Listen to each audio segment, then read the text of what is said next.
Good morning, Varmaji. It's very nice to meet you. I hope you are having a wonderful stay in California and having a good, enjoyable trip around the US. It just started. Yes, I understand you're going again to the desert tomorrow, so you'll see the heat. California, surprisingly, is very cold. Very, very pleasant, beautiful. So, see, we really love having you here, which is why we have given you a very good weather too. Weather is cooperating with us. Anyway, these are the questions we have received from a group in Colorado, and I would like to pose them to you and get your views on these questions. So the first one is, fundamentally you had many gurus. Yes. And how do you see yourself carrying forward the legacy of, say, Vechu Harisubramaniya or Varmaji-Krishna? Actually, I've had four gurus. Vechuru Harihara Subramaniya, he was a disciple of Semamudi Srinivasaya, and he spent almost all his life in Trivandrum, where I was also. So many things I imbibed from him about how to teach. He was very patient. We have this word called pathantaram. The same song can have variations when different people sing. So his version of most songs were very good. And he was very solid. If we think of Carnatic music, the most central ragas like Shankarabaranam, Kalyani, Bhairavi, Todi, all those sterling areas, he was very strong, very unpretentious, wonderful, decent human being. And he was always happy to give. He would have one teaching session at 7 in the morning, followed by one more at 8:30. Then he would have his lunch, brunch. Then he would have one more class. And evening after his nap, maybe somebody would come home at 3 o'clock. And after that class at 4:30, he'll come to my house. So now as a teacher myself, I know how much it would have taken a toll on his voice. Still at 4:30 he comes, and that day I'll be in a very good mood. So he'll teach me till 5:30, 6:30, and then he'll say, so shall we stop? Then I'll say, sir, can we sing one Shahana? Okay. He'll sing. He was just giving all the time. But surprisingly, he maintained his voice very well till the last day. So that is what I learned from him, the attitude to a student. And I was very, very dedicated. I'm basically very lazy in every other way except when it comes to music. Somehow music, I overcome my laziness and work very hard, which I've been doing all my life. With him, even before I ever imagined that I'll sing in public, I was just a student but very eager, and I would have doubts and I want to learn this and learn that. At that time, his son got a job in Palghat, and he had a house there. So he called my guru and said, Appa, you come to Palghat, we'll give the Trivandrum house for rent. Why have two establishments? And then he said, but if I leave Trivandrum, what will my students do? So the son said, in Palghat you can get students. Then he took me by name and he said, what will he do if I leave Trivandrum? Then I was only in Varnam Kirtanam stage. So he actually stayed back in Trivandrum just to be with me. And I was not even a singer, I had not even thought of performing or going for competitions. Just he could see the passion in me. So anything I do for my students, I will never be able to repay the debt of what he did for me. That is Vechuru Harihara. Balamuralikrishna sir, apart from being a guru, he is an amazing composer. So for me, Balamuralikrishna means first and foremost him as a composer. So would it be okay to say that what Vechu Subramaniya gave you as a foundation really gave you the standing to go and then understand and appreciate? Not fully, because he didn't teach me just the foundation, he taught me for 14 years. And the only reason why I stopped learning from him is because he passed away. Right. So till the day he passed away, I was with him. No, so what I meant is it is a very good stepping stone for you to go and absorb more from Yes, because the foundation was very solid. Yes. And very relatively free of mannerisms. Mostly what gets identified as one school or Bani or Gharana will be the mannerisms of the Guru. Well, he was just solid and good. So because of which I like one aspect of M.D. Ramanathan, I can take it. One aspect of Madurai Maniyar, I can take that. While if I was studying only with M.B. Ramanathan, I could have sung only like that. Right. So he was very, very good as a wholesome guru. But after him, I studied Veena with two gurus. Interview sir for 5 years and his guru, Professor K.S.Narayanaswamy. That really helped me take stuff from Balamuralikrishna because he was also an instrumentalist. He would play violin and viola and mridangam. So many of his ideas, the musical ideas are very instrumental, which the clarity, the directness, it is not overloaded with superfluous sangatis. It's just very clean and neat. To take that, the finesse, the small nuances, the subtleties, learning Veena helped a lot. So sometimes when he would teach me and he would sing a phrase and I would repeat it, he'd say, you know Veena, no? You know Veena. That's why you are getting this so easily.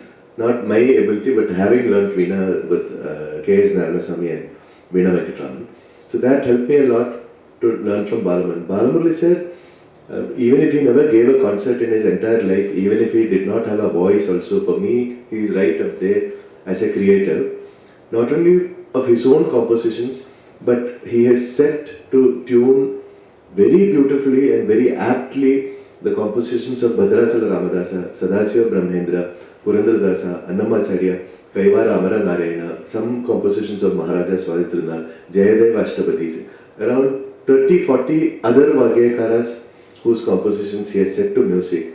It is like one amount of wealth which I can't measure at all. So whatever I learned, that's why I agreed to teach also, though it's a strain on the voice, because I spread these compositions around a little bit. Rather than teach people Batapi, which they can learn from any other source, I learned. And my Manasika Guru, I got attracted to music because I got attracted to M.D. Ramanathan's music.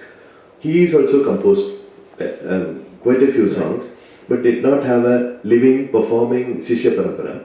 And he was very hesitant about flaunting his own compositions. Well, Balamurali sir was very, very gloriously happy to sing a Murali song. His signature will be Murali. So even if the word Murali appeared in some other composer's composition, he would caress that, oh, Murali.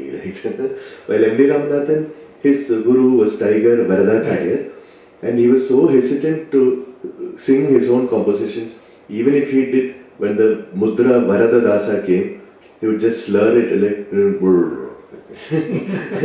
so I have to go through these old bad quality recordings and filter out the Sahityam with his particular way of pronunciation.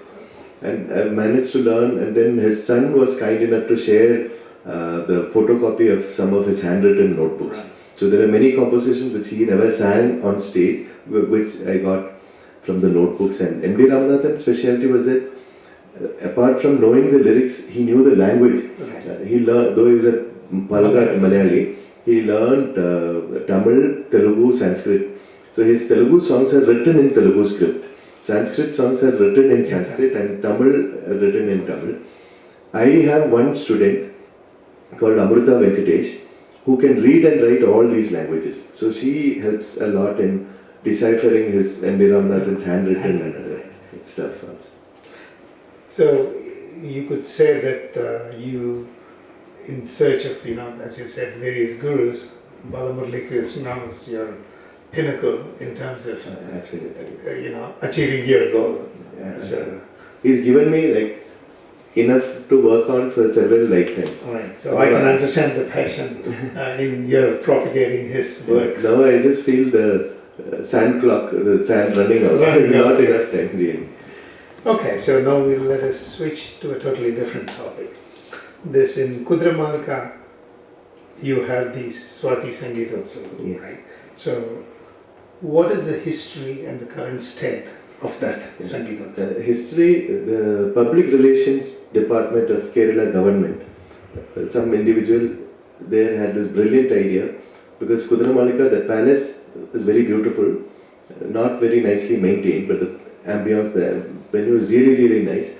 Maharaja Swadhitrunal lived there, and this place is sleeping after he died. Why not fill this place with music? They had an idea like that, and they started Swati Sangeetotsav. They call it Swati Fest. During mid to late 1990s. And they had a lot of money, so they would bring mega superstars like Ustad Bismillah Khan, people of that level. So we would enjoy, we have a very pleasant interruption in the form of Milo. So yeah, it's just come and Well, Varmaji, it's probably because it's so interesting, he wants to be part of the conversation too. He just came to check whether everything is alright. So they had all these Hindustani musicians whom we rarely got a chance to hear in Trivandrum. Then in they had this festival in 1995, 96, 97, 98, like in year 2000, just like that, around 1 week before the festival, the government announced that Soitirnal belongs to a larger audience. We don't want to imprison him in the four walls of Kudaramalika. So we'll have Swati Fest, but in other venues. But this venue can't be replaced because it's very, very unique and special. And at that time, being young and stupid and thoughtless and impetuous, I said, the festival has to happen. It doesn't matter who conducts it, and there is absolutely no support from anybody. So I just put in my own money and time and effort and energy and had a festival once in year 2000. At that time, I had absolutely no idea or plan to keep it going. That year, I wanted the festival to happen. And I had only black hair before 1 week. And by the time festival was over, my first white patch developed because of the tension dealing with the artist. And then public would come only if I call a superstar like Varmaji-style, another big name. If it is anyone less than that level star value, the audience wouldn't come, even if the artist was good. But I always feel it's very boring to keep calling the same, what I call the usual suspects, again and again. So every year I would bring somebody whom the people have not heard of, but who is really good. Right. So the people who hear them, they would comment and, oh, where did you find him or her? And we have never heard of them. And they are so good, thank you. And this started in year 2000. Now over the past 18 years, I have brought more and more and more of these very good, lesser known people, age ranging from around 13 to late 80s. So, and not just from this place or that place, from various places, including from America. Young kids have comments. There is a Kannadiga girl called Kruti Bhatt. She sang 2 years ago. Right. Then we had Sandeep Narayanan, who is now in India. We had Ramakrishna Murthy. They are all products of America. And we have had elderly people like Parasala Ponnamal, who is in her 80s, now 90s, who was not very well known in that area before that. So now mentally I feel very satisfied to see 18 years what has happened in the festival. This year we had a girl from Bangalore called Aditi Prahlad. Aditi Prahlad, she is still in school, I think. But she sang 3 hours, a very good concert, and a flute artist called Amit Nadik. He just blew the place down. People are coming and the concert is just over. People come and tell me, please call him again. Like, how come we have never heard? This flute means we think of 1 or 2 names again and again. Even after they die, we think of only those names. Like that. So, but I think as an organizer, especially now with the internet and YouTube and all that, we have the luxury and the responsibility of searching for talent and not just sitting and waiting for people to fall at your feet or apply for a concert. So do you have any plans of expanding it to other places? I as of now don't, because this itself is big enough. Well, I can see you've got a lot of work. A lot of work, yeah, exactly. So, but I have attended some very nice Swati festivals in other parts of India and in other countries. In fact, in Los Angeles, there was an organization called OHM, Organization of Very Parochial, Organization of Hindu Malayalis, OHM. So they would have a Swati fest in maybe it's still going on, I don't know. But there, from morning 9:30 to evening 9:30, people would sing Maharaja's compositions and they would coordinate in such a way that not even one song is repeated. So around 30-40 songs get sung. I had the privilege of attending that festival, and they would have a Kerala Sadhya with Palada Prathaman. We feel it's a mini Kerala for 1 day. So even for my festival, I request, I don't fix the concerts just 1 week before, I fix many months ahead. And I coordinate with the artist. Suppose one person says, I'm going to sing Govindra Rasayana. Then I request the other 9 people, please don't sing Govindra Rasayana. So it's not like very strict, but 100% around 60 to 70 different songs get sung during the festival.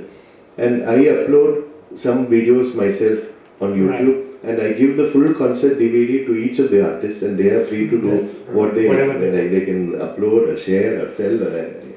That's it. That brings us, you're talking about Los Angeles conducting this festival. So what do you think about the diaspora and the US? Their appreciation and understanding of Carnatic music. You've come a few times now. Yes. So what do you think about the crowd here? Generally, I've been happy with the audience sound system, so many things here. But I don't feel like I'm in some other country. I feel I'm in Chennai or in India, in South India itself. In my festival, in fact, if you come or even if you search for the videos on YouTube, people from several parts of the world, they attend the festival. Not just Malayalis or not just Indians. So that I wish it would be more inclusive and attract more listeners, more kinds of listeners than just the same set of people who already know Aryakudi and Chamagudi and Musiri and Kalyani and Bhairavi. Then it's like you travel to the other end of the world and you eat curd rice and puliyodara and sing Sankaravarna and talk in Tamil. It's like, then I may as well be in Chennai. So that is also there. Okay. So we are talking about the people and the diaspora here in the US. As I understand from Geeta that you had a few workshops. So there are a lot of youngsters here in the US and specifically in Colorado as well who are learning music. So what do you think they should focus on to enjoy and appreciate this music more? One general statement, there are exceptions for sure, but one general statement is that they should listen to a lot more of live concerts and recordings of people who died several years ago. I find that many of them work very hard, they are very focused, determined also, but the lack of what we call Kelvi Jnanam. So for example, I can sit and chat with a 80-year-old guy only about Madurai Mani Iyer the whole day, and Madurai Mani Iyer passed away before I was born. And at that time we didn't have internet, we didn't have YouTube, but I would go to collectors and beg and grovel and get recordings of Madurai Mani Iyer and listen and educate. Not only educate, it is enjoyable also. It's an enjoyable education. I find with many youngsters the serious lack of listening. That is one point. Second point is that the earlier, including me, including my guru, Vachur said, we did not have the luxury of the internet, and we sing Tyagaraja song means mostly Sanskrit or Telugu. We don't know Sanskrit, we don't know Telugu.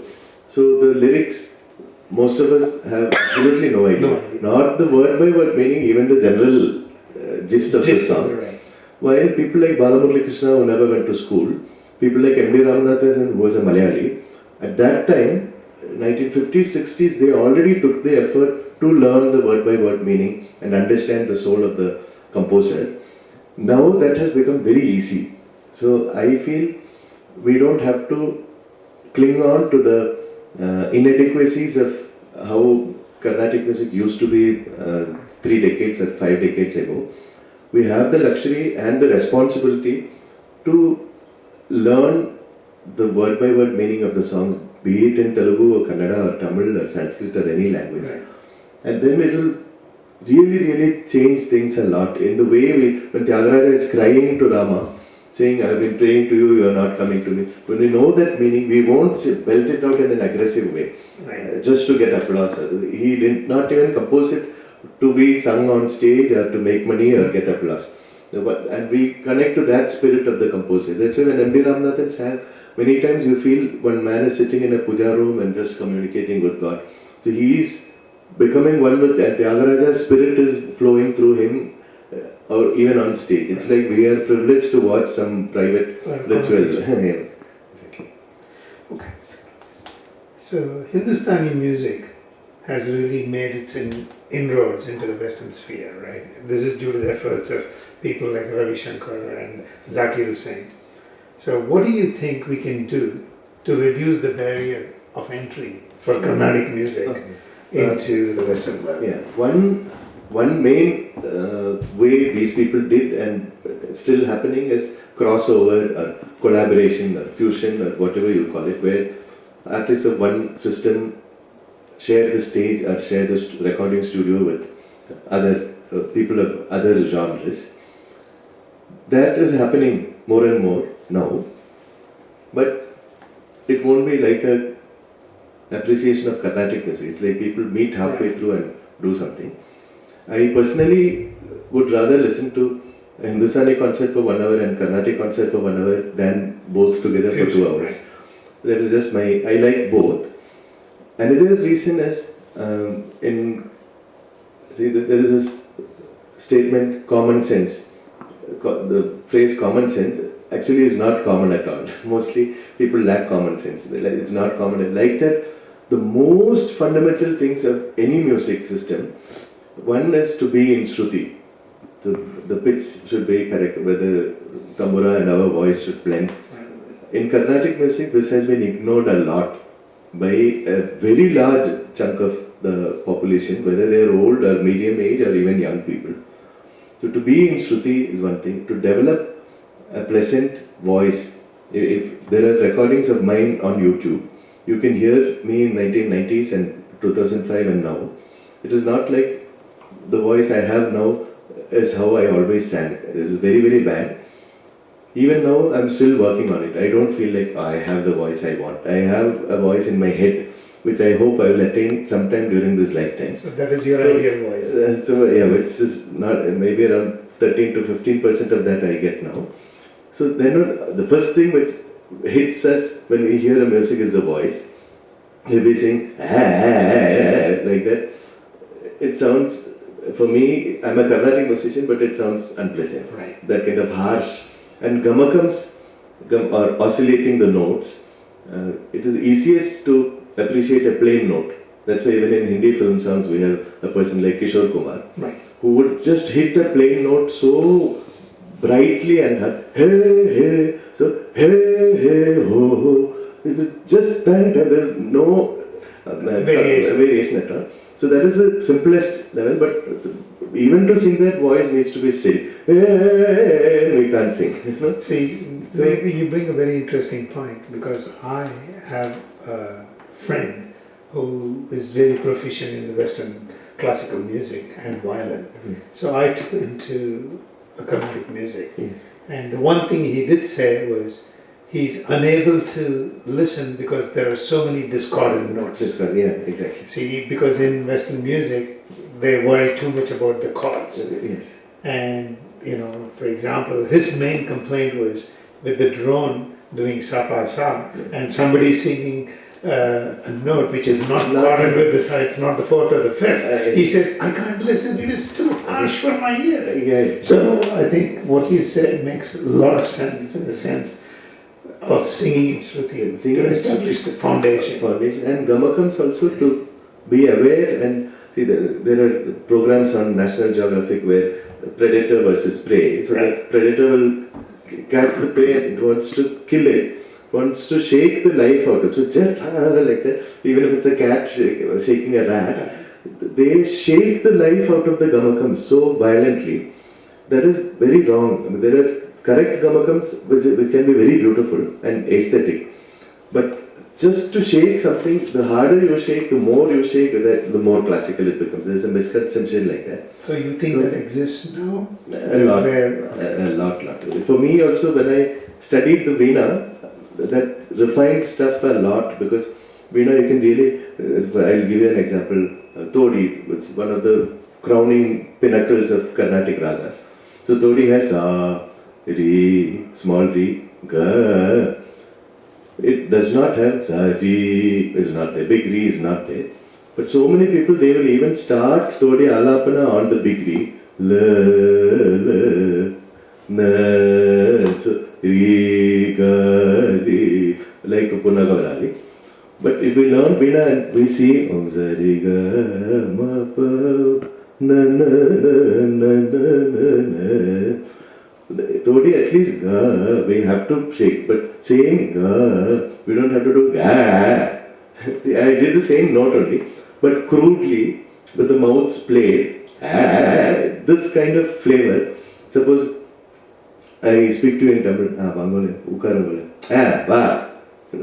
I'm just saying come only in Tamil, va. But that flavor, it is very vulgar and uncouth, and I don't know. They say among 64 kinds of art, there are a few which can be called fine art, and among fine arts, the finest is music. In various forms of music, the top is classical music, Shastriya Sangeeta, and that is sung with least finesse, in this crude way. So this one is a kind of strange question.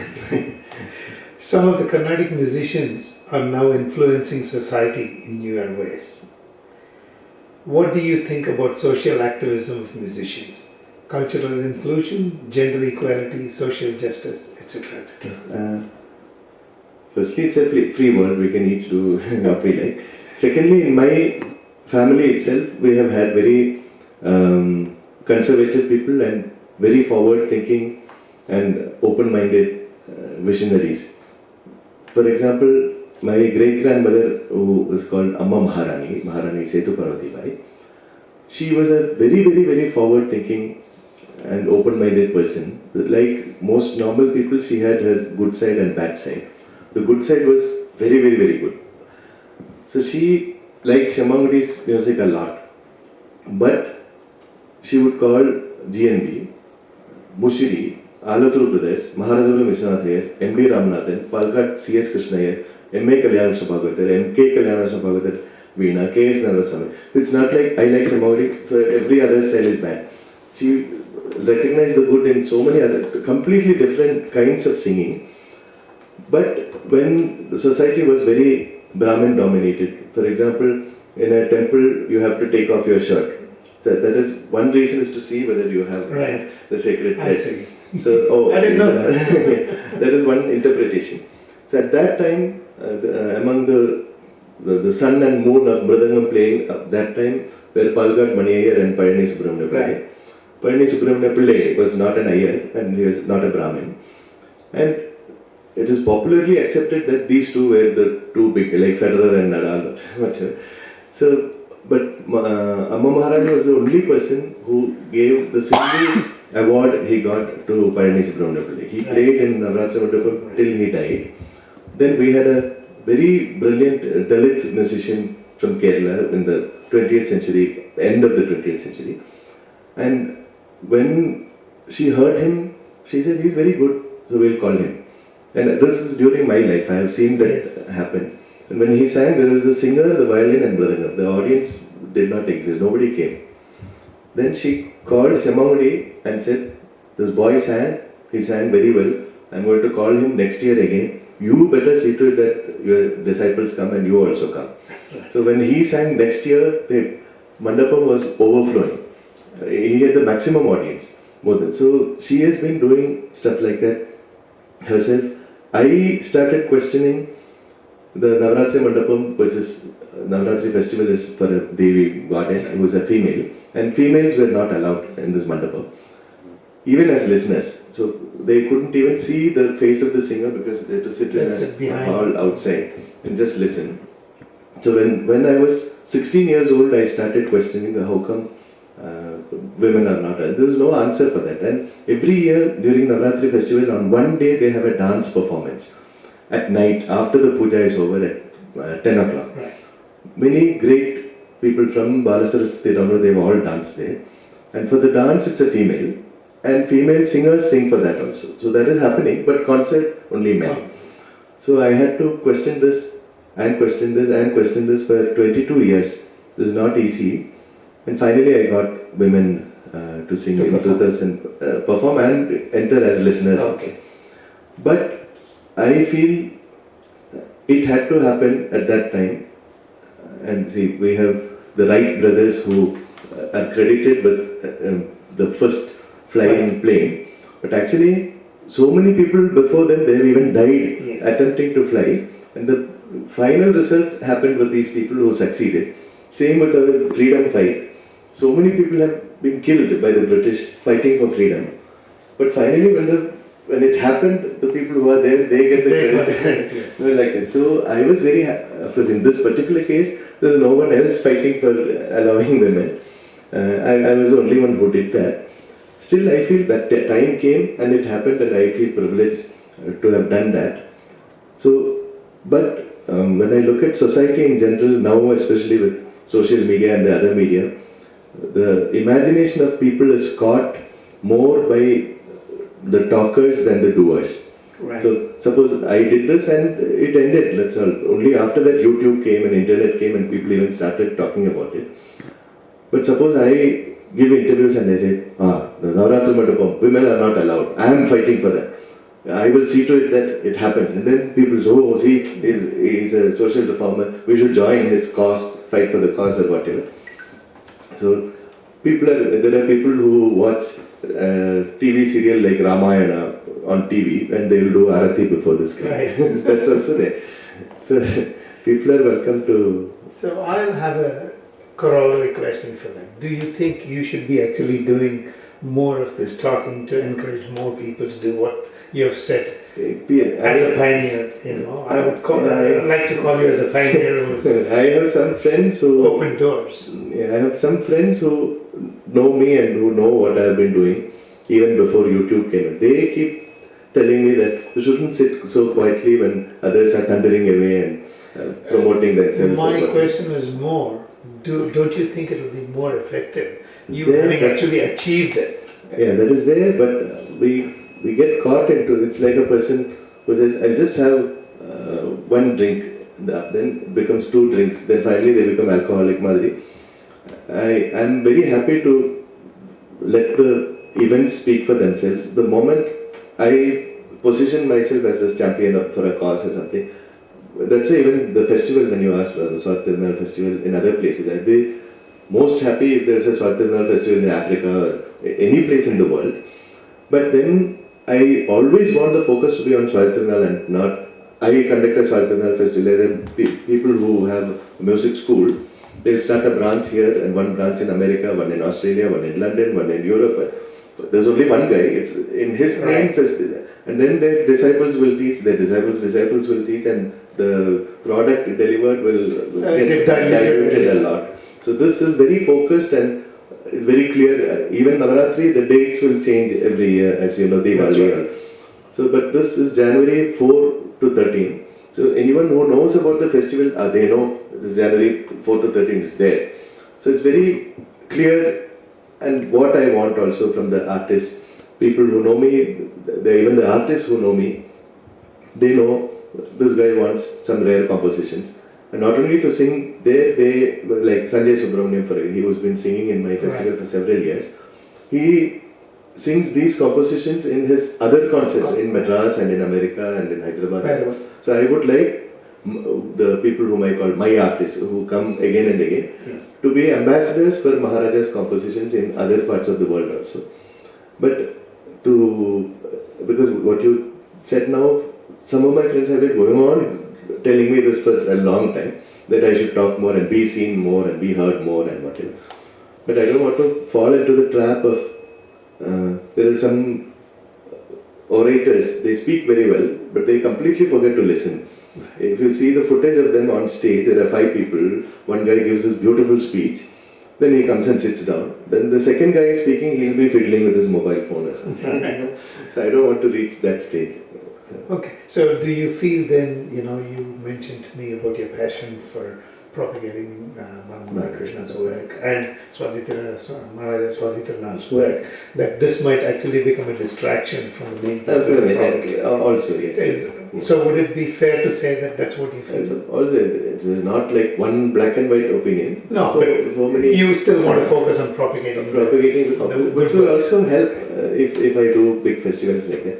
But with this, what I call small festival, not in a humble way, but really it started as a small festival. Now it's become bigger than what I ever imagined it to be. So even with this, per month I get 10 to 15 emails from musicians saying, "Sir, please call me." Okay. So that people tell me, that's a fact also, Maharaja was a big patron of dance. Right. So I've never had a dance performance because my hand is full replying to these applications from singers. If I start a dance, Then it'll be even the little hair I have will go. floodgate. Okay, so can you please talk about Maharaja Swati Tirunal's influence on you as a scion of the family? Yeah, actually, when I was a kid, I heard only concerts which happened at Navaratri Mandapa, where exclusively Maharaja's compositions are sung. So I had not even heard of Tyagaraja Dikshit when I was a kid. And I had not heard of any musician, including Balamuralikrishna, who was not featured at the Mandapa. The same set of M.D. Ramanathan, K.V. Chamangudi, these people sang. And I used to know them. M.S. Amma was the only exception who used to sing at our house and for other functions. Then I used to hear Swatinal Kritis, and that is all I knew. When I started hearing Tyagaraja Dikshit, I was very impressed, and then I started listening more and more to other people. But it is after joining Balamuralikrishna, because he is a composer, he has made Padavarnams, Stanavarnams, Kritis, Ragamalika, Padam, Javale, Tillana, all categories, which Maharaja has also done. And both of them have this affinity towards Swaraksharam, where the Swaram, the note and the syllable of the Sahityam will be the same. And then to be with the composer and see his creative process, all other compositions also. When I just see a Tyagaraja Kriti, I don't just think of, my teacher taught me this, I sang. I would think of how Tyagaraja would have sung, not that I have some hotline to him or anything. Then I started realizing more and more the greatness of Swati Maharaja.